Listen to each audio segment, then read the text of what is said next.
বিসমিল্লাহির রহমানির রহিম। আলহামদুলিল্লাহ ওয়াসসালাতু ওয়াসসালামু আলা রাসূলিল্লাহ।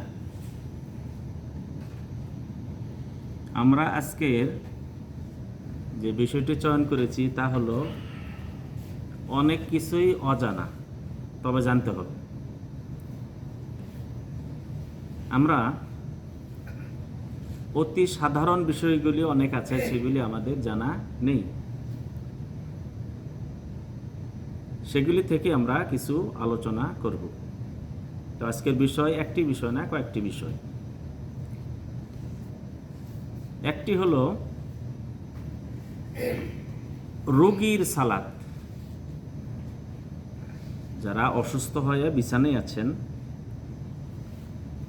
তাদের সালাত কি মাপ? কয়েকটা আমাদের সমাজে প্রচলিত কয়েকটা বিষয় আছে, একটা হলো অনেকে মনে করে এটা মাপ, অনেকে মনে করি কাফারা দিতে হবে, আবার অনেকে বলি না পড়লেও চলবে। এবং শরীয়ত কি বলে, তো আমরা এই সবগুলি বিষয়ের উত্তর জানবো এবং আমরা নিজেরা জেনে রাখবো। আমার প্রয়োজন হবে আপনার আত্মীয়ের ব্যাপারে, আপনার পরিচিতের ব্যাপারে। ওয়ালাইকুম আসসালাম। আপনার প্রয়োজন আছে।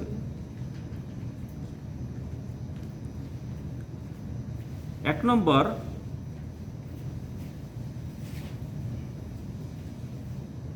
রোগী।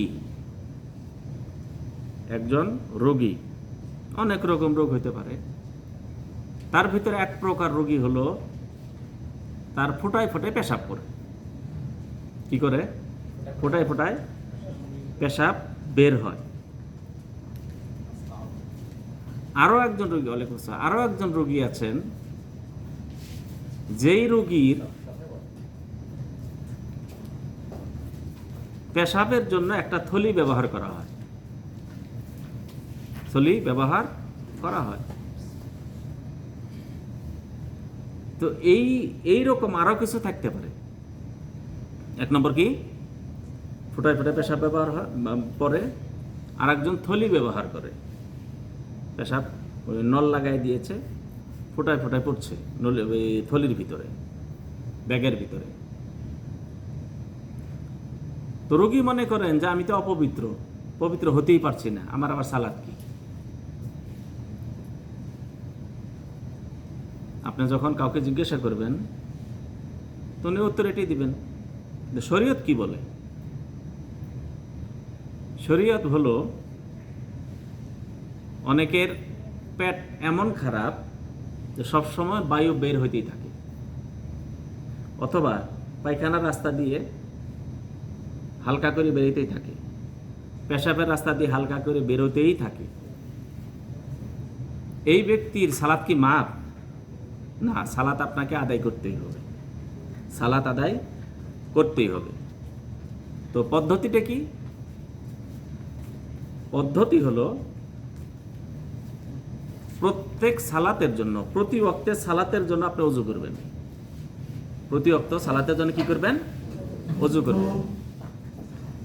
যেমন আপনি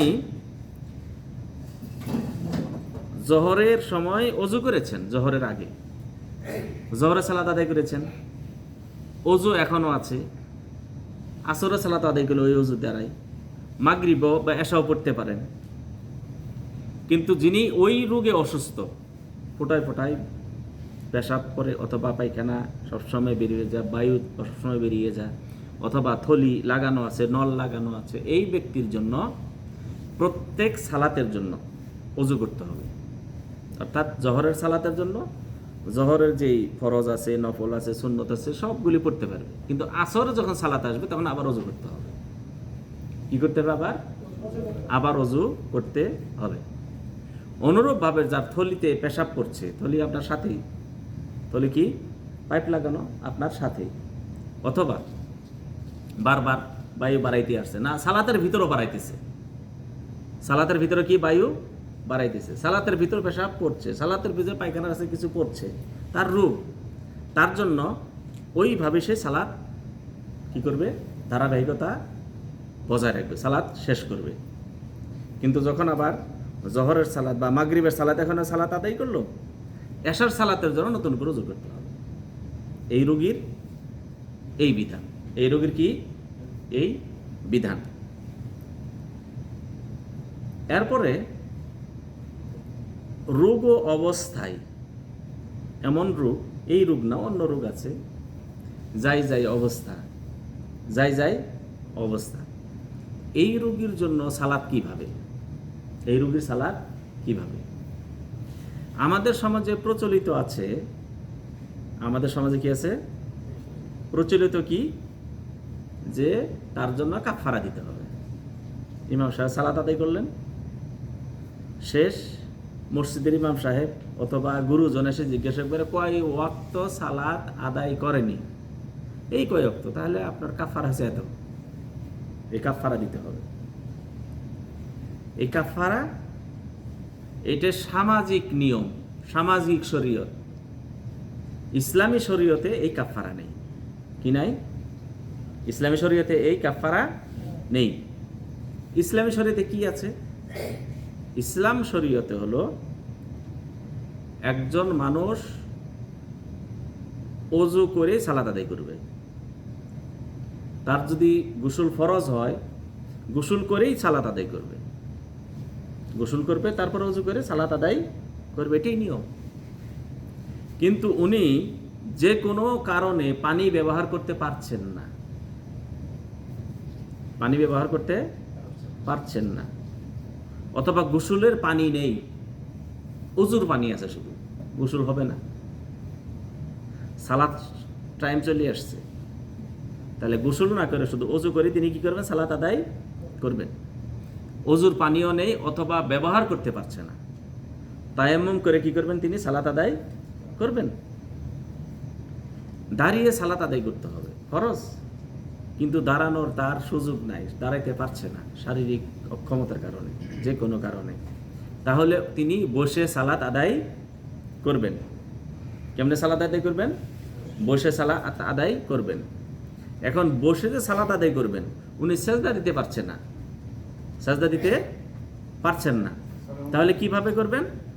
উনি রুকু দিবেন, রুকু, এই রুকুর চেয়ে একটু বেশি ঝুঁকবেন মানে সিজদার জন্য, কেন দিতে পারছেন না, এইভাবে সালাত আদায় করতে হবে।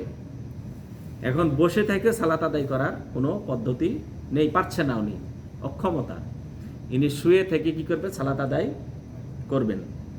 এখন শুয়ে থেকেও সালাত আদায় করতে পারছেন না, তাহলে তিনি ইশারাতেই সালাত আদায় করবেন। সালাত আপনাকে আদায় করতে যতক্ষণ হুঁশ আছে, যতক্ষণ কি আছে?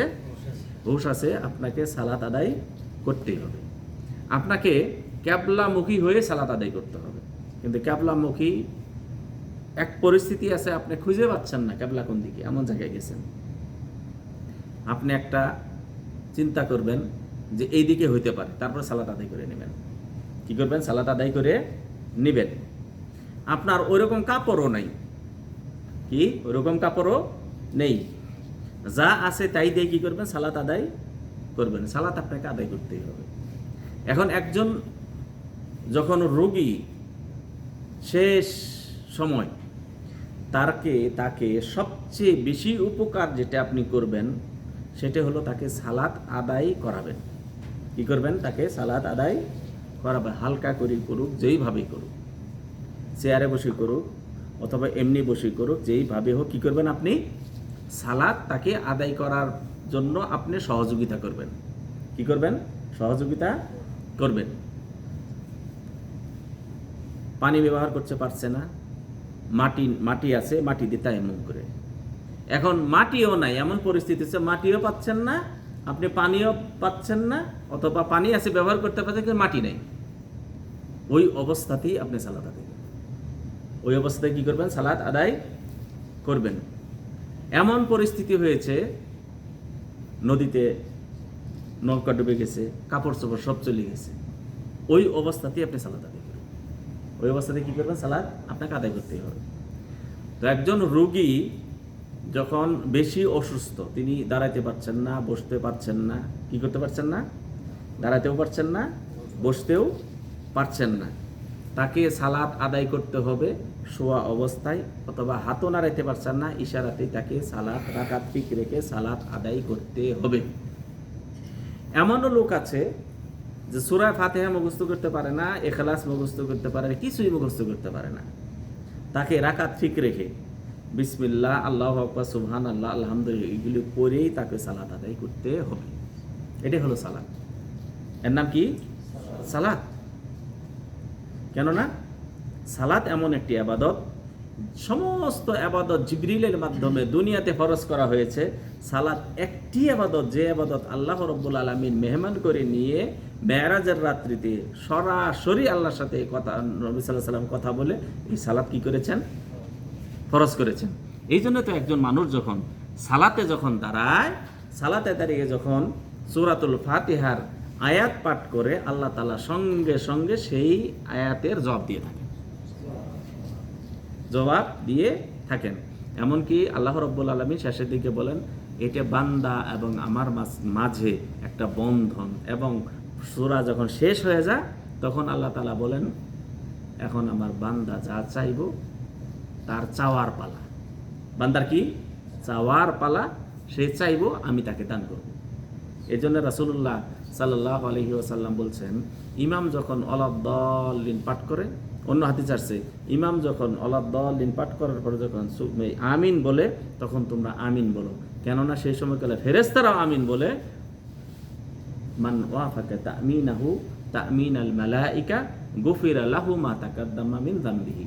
তার আমিন বলা, ফেরেশতাদের আমিনের সাথে যদি বলে যায়, মানে একত্র হয়ে যায়, আল্লাহ তাআলা তার অতীত জীবনের সমস্ত গুনাহ মাফ করে দেবেন। আমিন বলা। তো এই জন্য সারা মানে আপনি যদি আল্লাহর সাথে কথা বলতে চান, যে আল্লাহর সাথে আমি কথা বলবো, তাহলে সালাত শুরু করে দেন, সূরা ফাতিহার একটি করে আয়াত পড়বেন, আল্লাহ তাআলা ওই আয়াতের জবাব দান করবেন।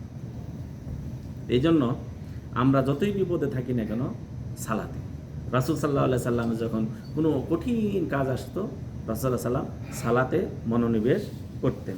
সাহাবাদের যদি বিপদ আসতো, সালাত আদায় করতেন। তাহলে একজন রোগী, তাকে সবচেয়ে বড় সহযোগিতা করলেন, তাকে আপনি সালাতটা আদায়ের ব্যাপারে আপনি সহযোগিতা করেন। হাত পা নাড়াইতে পারছেন, আপনি হাত দিয়ে তাকে একটু মাটি ভরে দিয়ে তায়াম্মুম করায় দেন, এবং তিনি মনে মনে কি করুক, মুখও নড়তে পারছেন না, তিনি রাকাত ঠিক রেখে করে নিক সালাত। এটা হলো সবচেয়ে আপনি তাকে বেশি সহযোগিতা করলেন।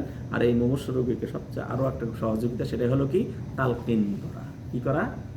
তালকিন করা। তালকিন কি? তার কানের কাছে গিয়ে শুধু কালেমা লা ইলাহা পাঠ করবেন, লা ইলাহা ইল্লাল্লাহ পাঠ করবেন। কেননা রাসূলুল্লাহ সাল্লাল্লাহু আলাইহি সাল্লাম বলছেন, যে ব্যক্তির সর্বশেষ কথা হবে লা ইলাহা ইল্লাল্লাহ, আল্লাহ তাআলা তার জীবনের মানে তার জন্য তিনি জান্নাত অবধারিত করবেন। কি করবেন? জান্নাত তার জন্য অবধারিত। দাখালাল জান্নাত, সে ব্যক্তি জান্নাতে প্রবেশ করবে। তাহলে এই বিষয়টা একজন রোগী, পেশাবের রোগী হোক, অথবা পায়খানার রোগী হোক, অথবা পেট থেকে বারবার গ্যাস বের হয়, অথবা তাকে নল লাগিয়ে রাখা হয়েছে, এই ব্যক্তি সালাতটা কিভাবে আদায় করবে? সালাত কি ছেড়ে দেবে? অনেকে ছেড়ে দেয়, আমি তো পবিত্র থেকে সালাত আদায় করবো কি? না, তার জন্য সালাত হলো, পদ্ধতি হলো, এক ওয়াক্তের সালাত আপনি একবার ওযু করে এক ওয়াক্তের সালাত আপনি পড়বেন। সালাত হচ্ছে পেশাব করছে, সালাত আপনি পড়ছেন, আপনার বায়ু বাইরে হচ্ছে, সালাত পড়ছেন, আপনাকে কি পায়খানা কিছু বের হচ্ছে, তারপর আপনি সালাত চালিয়ে যান। আপনার জন্য আল্লাহ তাআলা মাফ করে দিয়েছেন। কি করে দিয়েছেন? আল্লাহ তাআলা আপনার জন্য মাফ করে দিয়েছেন। এইভাবে কি করব? আমরা সালাত আদায় করব। এইভাবে কি করব? সালাত আদায় করব। এবার আমরা আসি, ইসলামের রকম কয়টি? 5টি। ইসলামের রকম কয়টি? 5টি। এই রকম একজন ফকির, তার উপর না আছে হজ, না আছে কি? যাকাত। আর এই ফকির যদি অসুস্থ হয়, রোজা রাখতে পারছে না, তার উপর কি নাই? রোজাও নেই। কি নাই? তিনটাই নাই। আছে কয়টা? 2টা। কিন্তু এর উপর বিশ্বাস, এটা রাখা, ঈমান রাখা, এটা তার উপর ফরজ। কেউ যদি, ফকির যদি মনে করে আমার তো যাকাত, এটা অস্বীকার, আমরা জানি ইসলামের যে কোনো সামান্যতম কিছু অস্বীকার করলে ইসলাম থেকে বেরিয়ে যাবে। একজন ফকির, তার উপর হজ ফরজ না, কিন্তু ইসলামের যে হজটা ফরজ এটা তাকে বিশ্বাস রাখতে হবে। ইসলামের কি হজ? ফরজ। আমি পারছি না, কিন্তু ইসলামে কি হজ? ফরজ। আমি জাকাত দিতে পারছি না, আমার উপর জাকাত নাই, কিন্তু ইসলামে জাকাত কি? ফরজ। ইসলামে জাকাত কি? ফরজ। অনুরূপভাবে পর্দা ইসলামের একটি ইবাদত। আমি করতে পারছি না, কিন্তু ইসলামের একটি ইবাদত, অস্বীকার করতে পারবো না। বোঝা গেছে? তাহলে 5টি রুকন, কেউ শুধু কি কালেমা শাহাদাতেন করেছে এবং সালাত আদায় করে, তার উপরে এই 2টাই, আর 3টা তার উপর কি মানে না, তার উপর ফরজ কিন্তু সে আদায় করতে পারছে না, তার উপর আদায় নাই, তার উপর কি নাই? আদায় নেই, কিন্তু ফরজ তার উপরে। বোঝা গেছে? একজন ফকির বা একজন এমন অসুস্থ, টাকা পয়সা অনেক আছে, কিন্তু হজে যেতে পারছে না, তাহলে তার উপর কি? হজ তার উপর আদায় করা ফরজ না, কিন্তু এটা বিশ্বাস রাখা, এটা ইসলামের রুকন, এটা বিশ্বাস রাখা কি তার উপর কি? ফরজ। তার উপর কি? ফরজ। অনেক সময় আমরা এটা করে ফেলি, আমার তো নাই এটা, আমার উপর ফরজ হয় কেমন? না, আপনার উপরেও ফরজ, আপনার উপরেও কি? ফরজ। তো এটা আমাদের কি রাখতে হবে? বিশ্বাস রাখতে হবে। এবং আমরা যারা আছি, এই যে আমরা অনেকগুলি বিষয় আছে, ছোটোখাটো বড়, ছোট বিষয় অনেক সময় বড় হয়ে যায়, ছোট বিষয় কি হয় অনেক সময় বড়। তো আমরা অনেক বিষয় আছে যেই বিষয়গুলি আমরা জানি, কিন্তু আমাদের সমাজ জানে না। আমাদের সমাজ কি জানে না? তো ওই সমাজকে জানানোর দায়িত্ব আমাদের। জানানোর দায়িত্ব কি আমাদের? যেমন ছোট একটা বিষয়, এই যে তালকিন করাটা, কি করাটা? এই তালকিনের মাধ্যমে আপনার কারণে একজন মানুষ জান্নাতবাসী হচ্ছে। অনেক সময় আমরা মনে করি যে আমরা কি ছোটোখাটো মানুষ, অশিক্ষিত মানুষ, আমি কি শিখাবো? না ভাই, আপনি কি শিখাবেন? আপনার মাধ্যমে সমাজ পরিবর্তন হয়ে যেতে পারে। আপনার মাধ্যমে কি হয়ে যেতে পারে? সমাজ পরিবর্তন হয়ে যেতে পারে। যেমন আমাদের সমাজে আর একটা বিষয় যেটা, সেটা হলো আজকে কয় তারিখ? আরবি আজকে 27 তারিখ। মুহররমের 1 তারিখ থেকে, মুহররমে কি 1 তারিখ থেকে 10 তারিখ পর্যন্ত যে দিনগুলি গুরুত্বপূর্ণ দিন, মুহররমের সবচেয়ে গুরুত্বপূর্ণ দিন হলো ইয়ম আশুরা। কয় তারিখ? 10 তারিখ। কয় তারিখ? 10 তারিখ। এখন আপনাকে দিয়ে বা আমাকে দিয়ে বোঝাচ্ছি, আমি একজন সাধারণ মানুষ, আমি সমাজের দাওয়াতি কাজ কি করব? কিন্তু আপনার ভিতরে যে বড় একটা খেদমত নিহিত রয়েছে, এই খেদমতটা যদি আঞ্জাম দিতে পারেন, তাহলে আপনার দ্বারা অনেক খেদমত হবে। আশুরা সম্পর্কে আমাদের সমাজে অনেক কুসংস্কার আছে। কি আছে? আশুরা মানে কারবালা। আশুরা মানে কি? কারবালা। আশুরা মানে কি? ইমাম হোসেন। আশুরা মানে কি? আলী। আশুরা মানে ফাতিমা। আশুরা মানে জয়নাল আবেদিন। আশুরা মানে কি? দুলদুল ঘোড়া। এটি আমরা জানি, কিন্তু আসলে আশুরার আসল রহস্যটা কি? দেখেন, সবার কাছে একটা করে গিলাস আছে। কি আছে? গিলাস আছে। গিলাসের ভিতরে কি আছে? পানি অস্বচ্ছ পানি। পানিটা কি? ময়লা পানি। কি পানি? ময়লা পানি। এখন আপনার দায়িত্ব হলো, আপনি ওই পানি গ্লাসে রেখে আপনাকে তাকে একটা স্বচ্ছ গ্লাসের পানি দেন। যদি দেন, তাহলে কি ওই ময়লা পানি পান করবেন উনি? না, কাছে একই সাথে। তা আপনার দায়িত্ব হলো আপনি বলবেন না যে আপনার পানি কিন্তু ময়লা, বলার দরকার নেই। আপনি শুধু স্বচ্ছ পানিটা দিয়ে যাবেন। কি দিয়ে যাবেন? কি পানি দিয়ে যাবেন? আপনি স্বচ্ছ পানিটা দেন, শুধু বলারও দরকার না দিয়ে পানিটা নোংরা ভাই, দরকার নেই। আপনি যখন স্বচ্ছ পানি দিবেন, উনি যখন বুঝতে পারবেন, তো দুইটার ভিতরে দেখবেন যে না ওটা তো অস্বচ্ছ, এটা তো অস্বচ্ছ, স্বচ্ছ পানি পান করি। তো কারবালার যে ইতিহাস ঘটেছে, ইতিহাস কি ঘটেছে, দোষ কার সেটা বলছি না, কিন্তু ওই কারবালার ইতিহাসটা আমাদের ইসলামের ভিতর ঢুকিয়ে দিয়ে আসল ইতিহাস থেকে আমাদেরকে, আসল আশুরা থেকে আমাদেরকে দূরে রাখা হয়েছে। আসল কি? রাসূলুল্লাহ সাল্লাল্লাহু আলাইহি ওয়াসাল্লাম মক্কায় রোজা রেখেছেন। মক্কাতে কি রেখেছেন? রোজা, সিয়াম পালন করেছেন। মদিনা গিয়েও তিনি কি করেছেন? সিয়াম পালন করেছেন। সিয়াম ফরজ হয়েছে দ্বিতীয় হিজরিতে। আমরা যে রমজান মাসে সিয়াম পালন করি, কোন হিজরিতে? দ্বিতীয় হিজরিতে ফরজ হয়। এই ফরজের আগে মুসলমানরা রোজা রাখতেন ফরজ হিসেবে, সেইটা হলো আশুরা রোজা। কোন রোজা? আশুরার, মানে মুহররমের 10 তারিখের রোজা, এটা ফরজ হিসেবে মুসলমানরা রাখতেন। রাসূল সাল্লাল্লাহু আলাইহি সাল্লাম রেখেছেন, সাহাবারা রেখেছেন। রমজানের রোজা যখন, সিয়াম যখন ফরজ হয়ে গেল, তখন রাসূল সাল্লাল্লাহু আলাইহি ওয়াসাল্লাম জিজ্ঞাসা করলেন, ইয়া রাসূলুল্লাহ, রমজানের আগে তো ফরজ ছিল কি আশুরা দিনের? আশুরা মানে কি? 10তম, মুহররমের 10 তারিখের রোজা ছিল ফরজ। এখন সেটা তো এখন নফল হয়ে গেল, ফরজ না। ফরজ তো এখন রমজানের সিয়াম। কেউ যদি রাখে তাহলে লাভটা কি হবে? আল্লাহ নবী সাল্লাল্লাহু আলাইহি সাল্লাম বললেন, আল্লাহর কাছে আশা রাখি তিনি ওই এক রোজার মাধ্যমে বিগত 1 বছরের গুনাহ মাফ করে দিবেন।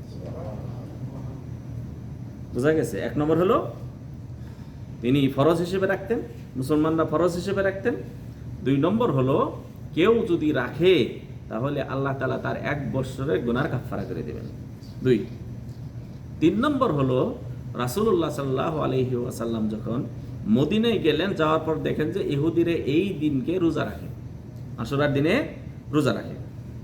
তো রাসূল সাল্লাল্লাহু আলাইহি সাল্লাম বললেন, তোমরা কিসের রোজা রাখো? বলছে যে এই দিনে আল্লাহ তাআলা মুসা আলাইহিস সালাতু ওয়াস সালামকে সেই সাগর শুকনা করে দিয়ে মুসলমানদেরকে পার করে দিলেন, এবং তাদের যে দুশমন ছিল ফেরাউন এবং তার দলবলকে আল্লাহ তাআলা ওই সাগরে ডুবে মারলেন। তো মুসা আলাইহিস সালাম ওখানে যাওয়ার পর তিনি শুকরিয়া স্বরূপ এই দিনে তিনি রোজা রেখেছিলেন। কি স্বরূপ? শুকরিয়া স্বরূপ এই দিনে রোজা রেখেছিলেন। তো আমরাও মুসা আলাইহিস সালাতু ওয়াস সালামের উম্মত হিসেবে ওই শুকরিয়া স্বরূপ আমরাও রোজা রাখি। আমরা কি করি? রোজা রাখি। মুহাম্মদ সাল্লাল্লাহু আলাইহি সাল্লাম বললেন যে ঠিক আছে, তোমরা রোজা রাখো, মুসা আলাইহিস সালাতু ওয়াস সালাম নাজাত পেয়েছেন ওই শুকরিয়া স্বরূপ, তবে তোমরা যে শুকরিয়া আদায় করো ওর থেকে আমরা ওই শুকরিয়া আদায় করা বেশি হকদার। আর মুসা আলাইহিস সালাম যে নাজাত পেয়েছেন ওই শুকরিয়া আমরাও বেশি আদায় করব, হকদার বেশি। কেননা মুসা আলাইহিস সালাতু ওয়াস সালামের যে আদর্শ ছিল, যে শিক্ষা ছিল, তাওহীদের বাণী প্রচার, তাওহীদ শিক্ষা, তাওহীদ প্রচার করা এবং তাওহীদের উপর আমল করা, ওই একই সূত্রে গাথা এবং একই শিক্ষা নিয়ে সমস্ত নবী রাসূল এসেছেন, আমিও সেই শিক্ষা নিয়ে এসেছি। তাহলে মুসা আলাইহিস সালামের নিকটতলা হলাম আমরা, আর তোমরা তাওহীদকে তোমরা শিরক দ্বারা পরিবর্তন করেছো, এই জন্য তোমরা হকদার না। হকদার, আসল হকদার হলাম আমি। এই জন্য রাসূল সাল্লাল্লাহু আলাইহি সাল্লাম বললেন যে তোমরা রোজা রাখবে, তবে তাদের একটু কি করবে? মুখালাফ করবে। কেন? ওরা একটা রাখে, তোমরা 2টা রাখবে। কটা রাখবে? তোমরা 2টা রাখবে। তো তাহলে বোঝা গেল যে আরো গুরুত্ব বেড়ে গেল। আরো কি গুরুত্ব বেড়ে গেল? রাসূল সাল্লাল্লাহু আলাইহি সাল্লাম স্বীকৃতি দান করেছেন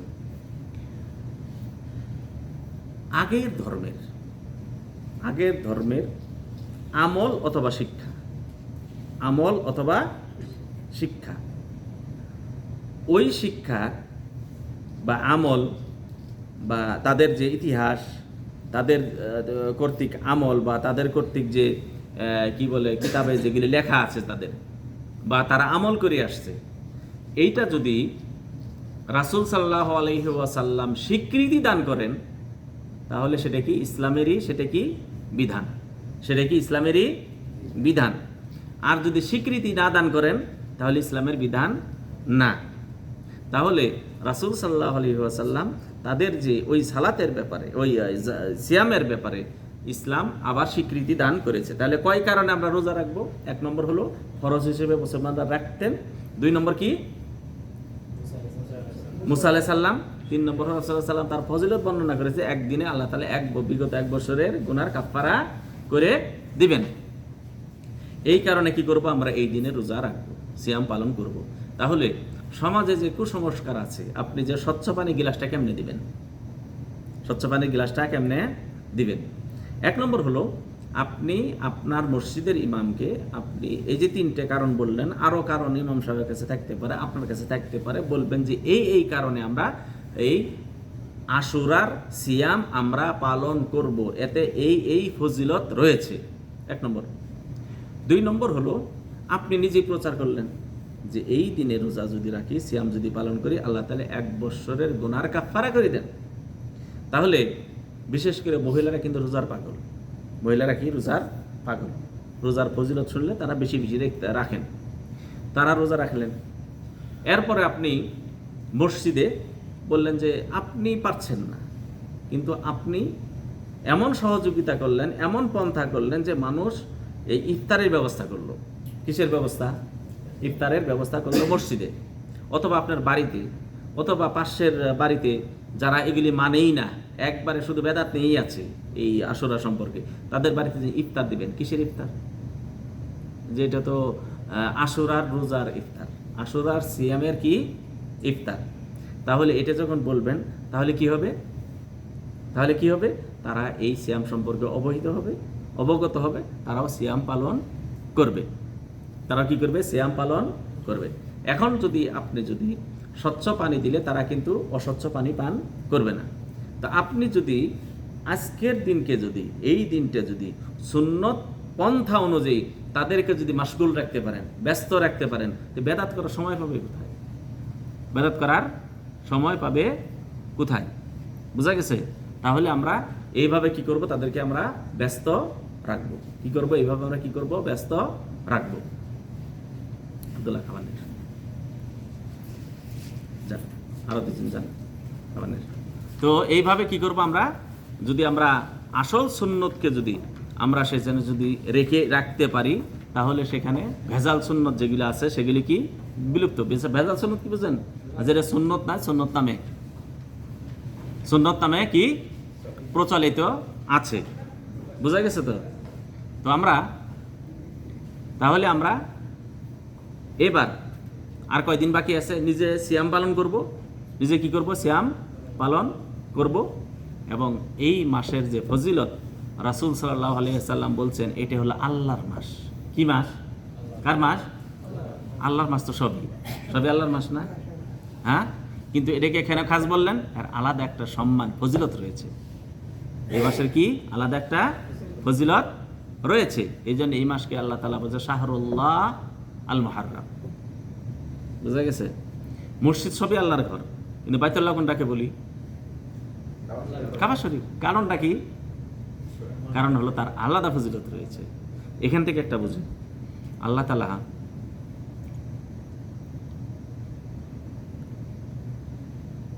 ঈসা আলাইহিস সালামের বললেন কি? তার উপরে আল্লাহর রূহ ফুঁকে দিলেন। কি ফুঁকে দিলেন? কার রূহ? আল্লাহর রূহ। কেন আল্লাহর রূহ বললেন? সবই তো আল্লাহর রূহ, সব আল্লাহর না? তার একটা আলাদা সম্মান। কেন সম্মানিত করলেন? কেননা ইহুদিরা তাকে নোংরা ভাষা ব্যবহার করে তার ব্যাপারে, তার মার ব্যাপারে, কিন্তু আল্লাহ তাআলা কি করলেন? তার ব্যাপারে তাকে সম্মানিত করলেন। কি করলেন? তাকে সম্মানিত করলেন। কিসের মাধ্যমে? বললেন আমার রূহ ফুঁকে দিয়েছি, তার রূহ ফুঁকে দিয়েছে। বুঝা গেছে? তো মুহররম মাসের 10 তারিখের যে সিয়াম, এগুলি আমরা এটা পালন করবই। এবং আমরা যারা পারবো, আমরা কি করব? এই মাসের 10 তারিখ পুরোটাই আমরা কি রাখতে পারবো? সিয়াম পালন করতে পারবো। এখন এই দিনে আমরা সিয়াম কিভাবে পালন করব?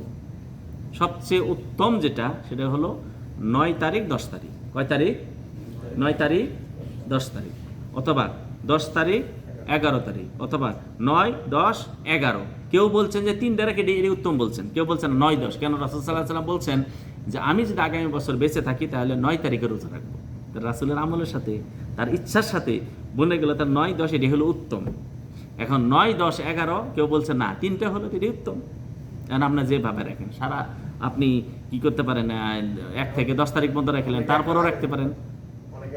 আর কেউ যদি একটা রাখেন এটাও চলবে, একটাও রাখতে পারবেন। তাহলে পদ্ধতি করা হলো উত্তম হলো কি, কেউ বলছেন 3 তারিখে 3টে উত্তম, কেউ বলছেন 9, 10 উত্তম। তো 9-এর সাথে 10, অথবা 9, 10, 11, অথবা 10, 11, অথবা এককভাবে কি শুধু 10 তারিখ। এককভাবে কি শুধু 10 তারিখে কি রাখবো? আমরা সিয়াম পালন করব।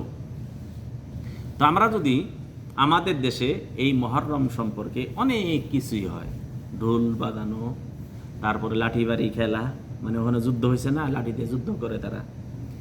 এরপরে এখানে কত রকম গান বাজনা, বিশেষ করে মাজার টাজারে এমন করে সাজানো হবে, সেখানে বেদাত শিরকের উপর আরও শিরক মানে হয়ে যায়, কি হয়ে যায়, আখড়া সেখানে জমে যায়। এরপরও আছে এই মহররম মাস সম্পর্কে আপনার কবর জিয়ারত করবে, কোরআন খতম করবে, মিলাদ পড়বে, অনেক কিছুই করবে। কিন্তু রাসূল সাল্লাল্লাহু আলাইহি সাল্লাম থেকে যেই উত্তম পদ্ধতি যে রাসূল দিয়েছেন সেটা সেদিন আমরা সিয়াম পালন করব। এই সিয়ামের মাধ্যমে আমরা কি করব? এই দিনকে পালন করব এবং আল্লাহ রাব্বুল আলামিনের মাধ্যমে আমরা কি পাবো? সওয়াবের প্রত্যাশী হব। তাহলে এই আগামী আমাদের কাজ হলো, এই যে মুহররম মাসের আশুরা আসছে, এই আশুরা সম্পর্কে আমরা বিস্তারিতভাবে মানুষের মানে বিস্তার করব। এটা মানুষের কাছে কী করবো? বিশেষ করে আমার পরিবারকে, আমার আত্মীয় স্বজনকে সবাইকে জানাবো যে আশুরা রোজাটা যেন রাখা হয়। কীভাবে? তিনি একটাও রাখতে পারেন, 2টাও রাখতে পারেন, আর 2টার পদ্ধতি হলে 11, 10, 11, 9, 10, অথবা 10, 11, অথবা 3টাও রাখতে পারে। আর কেউ যদি রাখে প্রথম থেকে একবার 10 তারিখ পর্যন্ত রাখলো, সেটা তো আরও হলো উত্তম, আরও কি তার জন্য উত্তম। তবে অনেকেই মনে করি যে এই দিনে রোজা রাখবো হাসান হোসেনের জন্য, তার গুনাহ মাপের জন্য, অনেকেই রেখে থাকে এরকম না। তার সাথে ইসলাম পূর্ণ হয়েছে কবে? রাসূল বেঁচে থাকতে নাকি মৃত্যুবরণ করার পরে? মৃত্যু থাকতেই, জীবিত থাকতেই। তো তিনি মৃত্যুবরণের কত বৎসর পর এটা ঘটেছে? প্রায় 50 বৎসরের পরে। কত বছর পর? 50 বছর পর। 61 বা 62 মনে হয়েছে আপনার কি কারবালা। তো কারবালা আগেই সেটা কি ইসলাম পরিপূর্ণ, ইসলাম কি পরিপূর্ণ। আর ওখানে যে ঘটনাটা ঘটেছিল ওটা তো সাহাবাদের ভিতর জলিল কদর সাহাবা সবাই না করেছিল যে আপনি কারবালায় যায়েন না, ওই এলাকার মানুষ কিন্তু গাদ্দার, ওই এলাকার মানুষ কিন্তু মুনাফিক, ওখানে যায়েন না। তারপরে তিনি গেছেন, যাওয়ার পরে তিনি বললেন যে আমাকে 3টা অপশনের ভিতরে একটা দেওয়া হোক। একটা হলো কি মুআবিয়ার সাথে আমাদের সাক্ষাৎ করতে দেওয়া হোক, ইয়াজিদের সাথে কি করা হোক, ইয়াজিদের সাথে সাক্ষাৎ করাও। ইয়াজিদ উবাইদুল্লাহ বিন জিয়াদকে কি বলেছিল? তোমার উপর লানত, তোমার উপর কি লানত, তোমাকে এই জন্য প্রেরণ করা হয় তাকে তুমি হত্যা করবে। কেন তো হত্যা করলে? তুমি কেন হত্যা করলে? তোমার উপর আল্লাহ লানত। তিনি চান নাই তার সাথে সাক্ষাৎ করতে দেওয়া হোক, অথবা আমাকে মদিনায় ফেরত যেতে দেওয়া হোক, অথবা আমাকে কোনো মুসলিম এলাকায় যেতে দেওয়া হোক। যেতে দেওয়া হয়নি। জলিল কদর সাহাবা তাকে নিষেধ করেছিলেন, তারপরে তিনি উপেক্ষা করে গেছেন। তাদের ভুল হতে পারে। রাসূল সাল্লাল্লাহু আলাইহি সাল্লাম কি বলছেন? আমার সাহাবাদের ব্যাপারে তোমরা কোনো কটূক্তি করবে না। কেন না তারা যে এক মুষ্টি দান করেছে, ওই মুষ্টির দানের সমতুল্য সওয়াব পেতে হলে, যদি পেতে চাও সম্ভব না। উহুদ পাহাড় সমতুল্য যদি স্বর্ণ দান করো তাও হবে না। তাদের ভিতরে ভুল থাকতে পারে, তাদের ভুল তাদের উপর ছেড়ে দিব। তাদের ভুল কি করবো? তাদের উপর ছেড়ে দিব। অনেকে মুআবিয়া রাদিয়াল্লাহু তাআলা আনহুকে কাফের বলে, মুনাফিক, কত কিছুই বলে। তিনি ওহী লেখক, কি রাসূলের ওহীর লেখক ছিলেন এবং রাসূল সাল্লাল্লাহু আলাইহি সাল্লামের শ্যালক।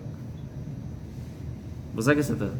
তো যাই হোক, আমরা কি বলে রমজানের কি বলে যে মুহররমের যে বিষয়টা, এটা যদি আমরা যদি সুন্নতটা যদি মানুষের দ্বারে, মানুষের ঘাড়ে, মানুষের আমলে, মানুষের কি বলে নলেজে আমরা যদি এটা রাখতে পারি, তাহলে তার ভিতরে যে ইগুলো ছিল, কি বলে বেদাত ছিল, বেদাত তিনি এমনি ছেড়ে দেবেন। তো যাই হোক, আল্লাহ তাআলার কাছে দোয়া করে আল্লাহ রাব্বুল আলামিন আপনাদের আমাদের সবাইকে তৌফিক দান করুন। আসসালামু আলাইকুম ওয়া রাহমাতুল্লাহি ওয়া বারাকাতুহু।